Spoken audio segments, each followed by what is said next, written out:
Варикозға қарсы каштан қайнатпасы. Құрамы: каштан, канский, қабығы 20, жылауық талдың, ива, қабығы 50. Тауқұмаршық, пахучая рута және мыңжапырақ шөбі әрқайсысы 30. Дайындау әдісі: каштаны мен жылауық талдың қабығын ұнтақтап, оған ұсақталған шөптерді қосыңыз.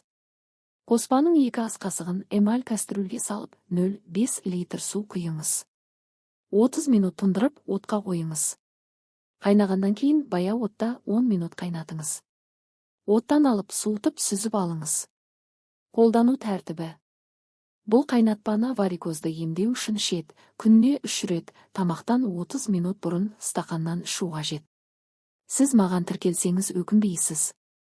Мен тек пайдалы және керемет ақпараттар айтатын боламын. Сізге тағы қандай ақпарат керек комментарийге жаза кетіңіз. Мен оқып жауап беремін.